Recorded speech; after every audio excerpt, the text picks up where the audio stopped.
저도 사실 선생님은 좀 부끄럽습니다. 이렇게 사실은 3년 전에 임플란트 수술을 해서 있었는데 이 코로나19랑 겹치고 제 게으름 때문에 치과를 가지 못했거든요. 그래서 최근에 선생님한테 보여줬는데, 근데 선생님 제가 제 수술을 받게 된 결정적 이유가 뭐예요?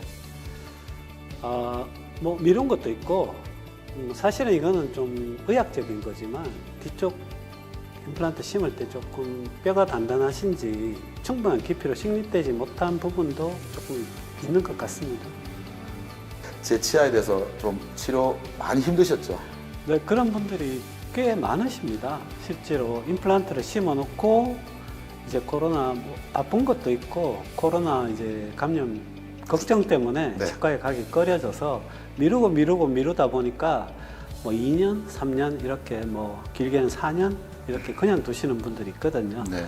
그렇게 되면 기능을 하지 않는 뼈는 줄어드는데 식립된 임플란트 위치는 그대로 있고 기능을 하지 않고 있기 때문에 또 음식이 끼거나 뭐 이런 식으로 관리가 안 되는 경우가 있어요. 그래서 김영님처럼 네. 제거해서 새로 심어야 되는 수술을 하는 경우가 좀 최악인 경우예요, 사실. 저 경우가 최악입니까? 그냥 보철만 새로 할 수 있으면 좋은데 네. 그리고 오히려 또 심하게 망가진 임플란트 픽처 같은 경우는 쉽게 빠지거든요. 근데 얘들은 이제 주변 뼈만 나사산 2-3개 정도 녹아 있는 경우이기 때문에 네. 이런 경우에는 뭐 나이도 젊으시기 때문에 장기적으로 예후가 안 좋아서 재수술을 하지만 밑에는 또 붙어 있거든요, 뼈에.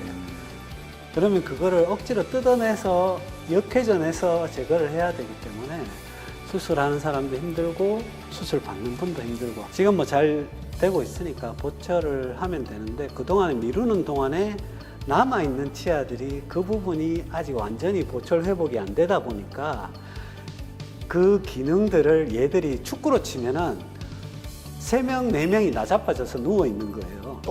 그러면은 나머지 선수들이 힘들잖아요. 그렇죠. 네, 그런 상태가 되니까 마모가 된다든지 시리다든지 흔들린다든지 이런 문제가 추가적으로 발생할 수 있기 때문에 빠른 시간 내에 미뤘던 진료를 해서 회복하시는 게 좋을 것 같습니다. 저같이 재수술하면서 보니까 더 힘들더라고요, 저도. 네. 선생님 얼마나 힘들었어요? 좀 그 힘듦을 이야기해 주신다면은.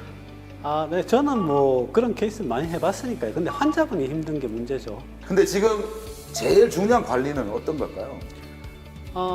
그 검사를 해서 그 동안에 내가 미뤘던 진료 때문에 다른 치아들의 어떤 문제가 있는지 꼼꼼하게 세심하게 체크하고 미뤘던 진료 마무리 잘 하시고 개인 위생 관리 철저히 하시고 힘을 덜 주시고 그런 것들이 중요하다고 봅니다.